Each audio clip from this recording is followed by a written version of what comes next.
Bismillahirrahmanirrahim. Assalamualaikum warahmatullahi wabarakatuh. Selamat siang Bapak dan rekan-rekan semuanya. Perkenalkan, saya Pipit Kusmiati dan rekan saya Devi Novianti. Kami dari kelompok 5 ingin mempresentasikan atau memaparkan materi terkait proses bisnis dan pertimbangan lainnya dalam audit. Untuk materi pertama akan disampaikan oleh saya terkait dengan proses bisnis. Proses bisnis adalah suatu sekumpulan aktivitas dalam perusahaan yang saling terkait satu dengan yang lainnya untuk menghasilkan suatu produk berupa barang ataupun jasa yang menjadi output perusahaan tersebut. Nah, proses bisnis ini merupakan inti dari seluruh kegiatan operasional yang berlangsung dalam perusahaan. Proses bisnis ini penting bagi auditor dalam membantu melakukan pengendalian dan evaluasi atas faktor-faktor resiko dalam pengelolaan bisnis. Nah, pemahaman yang baik terkait proses bisnis dalam perusahaan dapat membantu auditor untuk memonitor secara sistematik aktivitas-aktivitas yang timbul dari setiap proses bisnis yang terjadi. Selanjutnya ada aktivitas pengendalian penjualan, piutang, dan penerimaan kas. Nah, di sini aktivitas pengendalian sistem penjualan kredit ini diperlukan untuk menghindari kemungkinan adanya salah saji dalam transaksi-transaksi yang terkait dengan pendapatan. Nih, akun-akun utama yang terdapat dalam siklus penjualan dan penerimaan kas. Ini ada penjualan, retur dan pengurangan harga penjualan, beban piutang tak tertagih, potongan tunai yang diambil, piutang usaha dagang, penyisihan piutang tak tertagih, dan juga kas di bank. Pengakuan pendapatan. Nah, di sini pendapatan dihasilkan bila entitas secara substansial telah menyelesaikan proses pendapatan, yang pada umumnya berarti bahwa barang telah dikirimkan atau jasa telah diberikan. Nah, beberapa kriteria untuk pengakuan pendapatan diantaranya adanya bukti yang meyakinkan bahwa terdapat suatu perjanjian, pengiriman telah dilakukan atau jasa telah diberikan, harga jual sudah pasti atau dapat ditentukan, dan juga kolektabilitas dapat dijamin dengan memadai. Gambaran umum proses pendapatan. Nah, jenis-jenis transaksi dan akun laporan keuangan yang terpengaruh dalam proses pendapatan.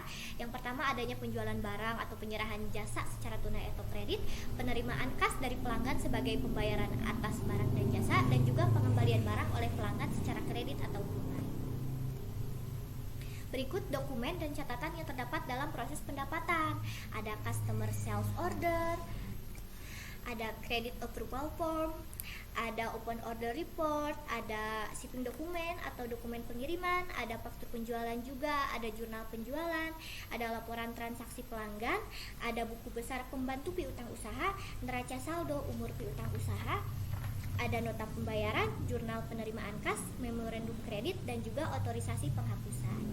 Nah, dokumentasi ini penting bagi auditor untuk efisiensi, efektivitas, dan juga kelincahan. Fungsi-fungsi utama. Pemahaman fungsi-fungsi yang terlibat dalam penjualan kredit ini sangat berguna untuk memahami bagaimana siklus penjualan dilaksanakan. Nah, fungsi-fungsi yang terkait diantaranya yang pertama ada entry pesanan. Nah, di sini fungsinya adalah memasukkan pesanan penjualan baru ke dalam sistem.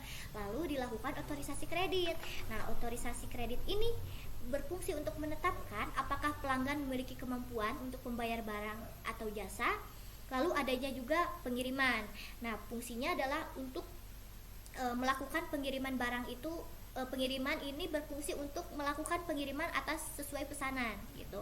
Lalu ada juga fungsi penagihan untuk memastikan bahwa seluruh barang yang telah dikirimkan atau jasa yang telah diberikan itu ditagih dengan harga dan persyaratan yang sudah diotorisasi sebelumnya. Lalu ada penerimaan kas, ini berhubungan dengan fungsi penagihan sebelumnya, bahwa memastikan bahwa seluruh penerimaan kas telah diidentifikasi dengan pantas dan dengan segera disetor secara utuh ke bank. Lalu ada fungsi piutang usaha. Nah, di sini untuk memastikan bahwa seluruh tagihan, penyesuaian, dan penerimaan kas telah dicatat dengan benar pada catatan piutang pelanggan. Lalu ada juga fungsi dari buku besar untuk memastikan bahwa seluruh pendapatan, penagihan, dan piutang telah diakumulasikan, diklasifikasikan, dan diringkas pada akun-akun yang tepat. Lalu ada di sini pemisahan tugas kunci. Nah, ini yang paling penting ya, bahwa setiap individu yang terlibat dalam fungsi-fungsi pencatatan pesanan, kredit, pengiriman, atau penagihan ini tidak boleh memiliki akses ke catatan piutang usaha, buku besar, atau kegiatan penerimaan kas. Lalu ada penentuan resiko bawaan. Nah, di sini pada saat memeriksa proses pendapatan, auditor itu harus mempertimbangkan faktor resiko bawaan yang dapat mempengaruhi baik transaksi pendapatan maupun penerimaan kas dan akun laporan keuangan yang dipengaruhi oleh kedua transaksi tersebut. Jadi faktor resiko bawaan yang mungkin terjadi itu ada 4. Yang pertama, faktor-faktor yang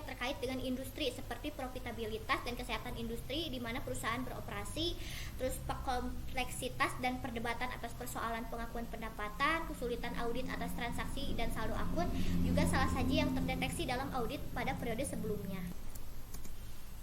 Selanjutnya, prosedur pengendalian dan pengujian pengendalian transaksi pendapatan. Nah, proses pengambilan keputusan oleh auditor untuk perencanaan dan pelaksanaan pengujian pengendalian termasuk mempertimbangkan asersi dan kemungkinan salah saji yang dapat terjadi jika pengendalian internal tidak beroperasi secara efektif. Nah, di sini auditor itu harus mengevaluasi sistem akuntansi klien untuk menetapkan pengendalian yang dapat mencegah atau mendeteksi salah saji tersebut. Nah, jika pengendalian ada dan auditor memutuskan untuk mengandalkannya, pengendalian tersebut harus diuji untuk mengevaluasi efektivitasnya. Jadi, pemilihan atas jenis pengujian pengendalian yang sesuai untuk suatu asersi ditentukan oleh volume transaksi atau data, sifat atau kompleksitas sistem yang digunakan perusahaan, lalu ada sifat ketersediaan bukti termasuk bukti audit dalam bentuk elektronik. Selanjutnya ada aktivitas pengendalian terkait dengan pembelian, utang, dan pengeluaran kas. Di sini untuk pengakuan beban dan kewajiban. Nah, seperti yang sudah kita ketahui terkait dengan definisi dan perbedaan antara beban dan kewajiban. Di sini bahwa jenis transaksi dan akun laporan keuangan yang terpengaruh dalam proses pembelian itu ada pembelian barang dan jasa secara tunai atau kredit, pembayaran kewajiban yang timbul dari transaksi pembelian, retur barang kepada pemasok secara tunai ataupun kredit. Nah, dokumen dan catatan yang terdapat dalam proses pembelian itu ada permintaan pembelian, pesanan pembelian, laporan penerimaan, faktur vendor, voucher, register voucher, buku besar pembantu utang usaha, laporan vendor, cek, dan juga jurnal pengeluaran kas.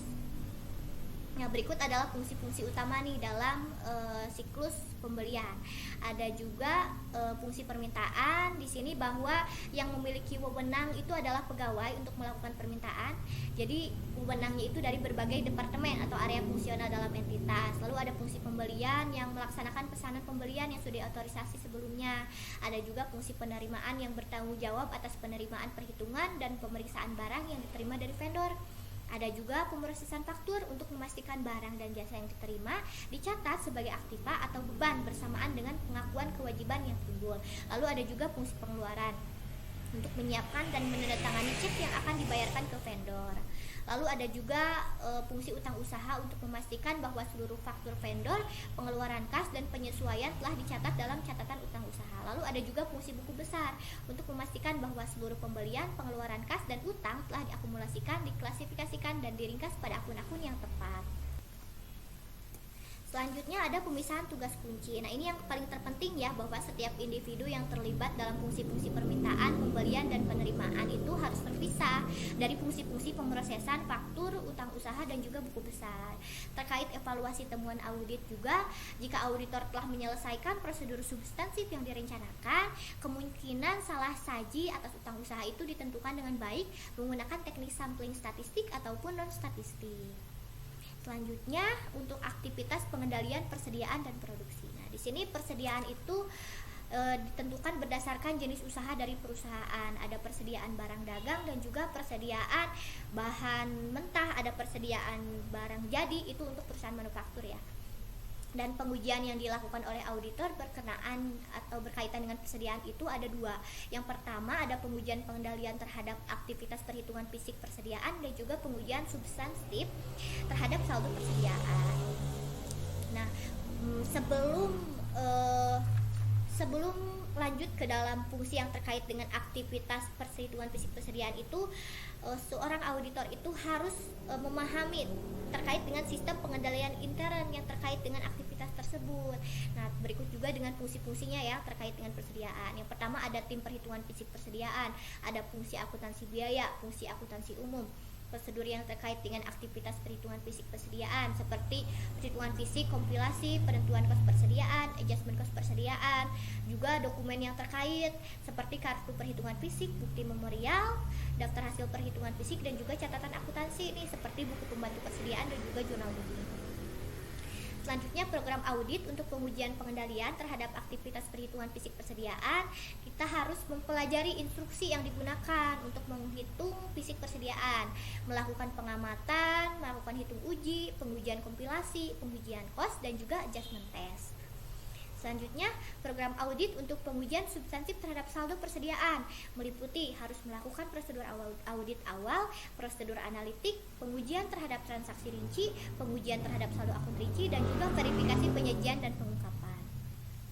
Selanjutnya, untuk siklus produksi nih, ini mempengaruhi beberapa siklus lainnya, diantaranya siklus pengeluaran dalam pembelian bahan baku dan biaya overhead lainnya, siklus personalia dalam biaya tenaga kerja, dan juga siklus pendapatan dalam penjualan barang jadi. Selanjutnya, program audit untuk pengujian pengendalian transaksi manufaktur. Di sini harus ada pemahaman terhadap fungsi yang terkait dalam manufaktur, harus ada pemahaman juga terhadap dokumen dan catatan, penentuan kemungkinan salah saji potensial, penentuan aktivitas pengendalian untuk mendeteksi dan mencegah salah saji potensial, penentuan prosedur audit untuk mendeteksi efektivitas aktivitas pengendalian, dan juga penyusunan program audit untuk pengujian pengendalian pada transaksi manufaktur. Selanjutnya, program audit untuk pengujian pengendalian perhitungan fisik persediaan, ada order produksi, permintaan dan pengeluaran barang gudang, retur barang gudang, pencatatan biaya tenaga kerja, pencatatan pembebanan overhead pabrik serta biaya produksi selesai, dan juga pencatatan biaya overhead pabrik sesungguhnya, biaya pemasaran, dan biaya administrasi dan umum. Sekian pemaparan yang dapat saya sampaikan. Mohon maaf apabila ada kata-kata yang tidak jelas ataupun kesalahan. Untuk materi selanjutnya akan disampaikan oleh rekan saya, Devi Novianti. Terima kasih. Terima kasih kepada Teh Pipit yang sudah memaparkan materi sebelumnya. Selanjutnya akan saya lanjutkan. Dalam personil dan pengajian terdapat fungsi yang terkait. Fungsi yang pertama yaitu fungsi penerimaan karyawan baru. Lalu ada fungsi pengotorisasian pengubahan gaji dan upah, lalu ada fungsi pelaksanaan absensi dan data waktu kerja, ada fungsi pembayaran gaji dan upah, fungsi pelaksana gaji dan upah, fungsi penyiapan dan pembayaran pajak penghasilan karyawan, dan yang terakhir ada fungsi pencatatan gaji dan upah. Berikutnya ada pendanaan. Siklus pendanaan berkaitan dengan transaksi mengenai penghimpunan dana dari pihak lain baik sebagai setoran modal melalui penjualan saham maupun utang jangka panjang. Dokumen dan catatan yang terkait dalam pendanaan meliputi sertifikat saham, sertifikat obligasi, bond indenture, broker's advice, buku jurnal, buku pembantu modal saham, buku pembantu obligasi, sertifikat penghentian obligasi, yaitu dokumen yang menyatakan bahwa suatu sertifikat obligasi telah dilenyapkan karena telah dilunasi. Dan yang terakhir ada surat perjanjian utang jangka panjang. Lalu ada investasi. Pengujian substantif terhadap investasi ditunjukkan untuk memperoleh keyakinan tentang keandalan catatan akuntansi yang bersangkutan dengan investasi. Yang kedua ada membuktikan asersi keberadaan saldo investasi yang dicantumkan di neraca dan keterjadian transaksi yang berkaitan dengan investasi dalam tahun yang diaudit. Lalu yang berikutnya ada membuktikan asersi kelengkapan semua unsur investasi dan semua transaksi yang berkaitan dengan investasi, membuktikan asersi kepemilikan klien atas investasi yang dicantumkan dalam laporan keuangan. Lalu ada membuktikan asersi kepemilikan klien atas investasi yang dicantumkan di neraca, membuktikan kewajaran penilaian investasi di neraca, dan yang terakhir, membuktikan kesesuaian penyajian investasi di neraca dengan prinsip akuntansi berterima umum di Indonesia. Lalu materi selanjutnya ada pertimbangan lainnya dalam audit. Pertimbangan lain yang pertama, poin yang pertama yaitu komunikasi dengan komite audit. Komite audit atau pihak yang secara formal ditunjuk untuk mengawasi proses pelaporan keuangan yang bertanggung jawab kepada badan yang setara dengan komite audit, seperti komite keuangan atau komite anggaran, dan semua perikatan dengan Bapepam. Komunikasi dapat berbentuk lisan atau tertulis. Masalah yang dikomunikasikan sendiri yaitu yang pertama ada tanggung jawab auditor berdasarkan standar auditing yang ditetapkan oleh Ikatan Akuntansi Indonesia atau IAI. Kedua, masalah yang dikomunikasikan yaitu kebijakan akuntansi signifikan. Yang ketiga, pertimbangan manajemen dan estimasi akuntansi. Selanjutnya, penyesuaian audit signifikan. Lalu ada informasi lain dalam dokumen yang berisi laporan keuangan auditan. Berikutnya ada ketidakpastian dengan manajemen, lalu ada konsultasi dengan akuntan lain, Lalu isu utama yang dibicarakan dengan manajemen sebelum keputusan mempertahankan auditor. Dan yang terakhir, masalah yang biasanya dikomunikasikan yaitu kesulitan yang dijumpai dalam pelaksanaan audit. Pertimbangan lainnya yaitu pelaporan pengendalian internal. Selama melaksanakan audit, auditor mungkin mengetahui persoalan yang menyangkut pengendalian intern yang mungkin perlu diketahui oleh komite audit. Secara khusus, ini adalah persoalan yang menarik perhatian auditor, yang menurut pertimbangannya harus dikomunikasikan kepada komite audit, karena merupakan kekurangan material dalam desain atau operasi pengendalian intern yang berakibat buruk terhadap kemampuan organisasi tersebut dalam mencatat, mengolah, mengikhtisarkan, dan melaporkan data keuangan yang konsisten dengan asersi manajemen dalam laporan keuangan. Kekurangan demikian dapat mencakup aspek 5 komponen pengendalian intern, yaitu yang pertama, lingkungan pengendalian, yang kedua, penaksiran risiko, yang ketiga, aktivitas pengendalian, yang keempat, informasi dan komunikasi, dan yang terakhir ada pemantauan. Sedangkan tujuan auditor dalam mengaudit laporan keuangan adalah untuk menyatakan pendapat atau atas laporan keuangan entitas secara keseluruhan. Auditor tidak berkewajiban mencari kondisi yang dapat dilaporkan. Lingkup yang disepakati bersama antara auditor dan klien sendiri untuk melaporkan kondisi yang ditemukan dapat meliputi misalnya adanya kondisi yang dikemukakan oleh klien atau hasil penyelidikan lebih lanjut dari permasalahan yang ditemukan untuk mengidentifikasikan penyebabnya. Dalam lingkup demikian, mungkin auditor diminta untuk mengunjungi lokasi tertentu, menilai prosedur pengendalian tertentu, atau melaksanakan prosedur tertentu yang tidak direncanakan sebelumnya. Nah, pertimbangan lainnya yang terakhir atau dampak keberadaan fungsi audit internal. Auditor sendiri mempertimbangkan banyak faktor dalam menentukan sifat, saat, dan lingkungan prosedur audit yang harus dilaksanakan dalam suatu audit atas laporan keuangan entitas. Salah satu faktor adalah eksistensi fungsi audit intern.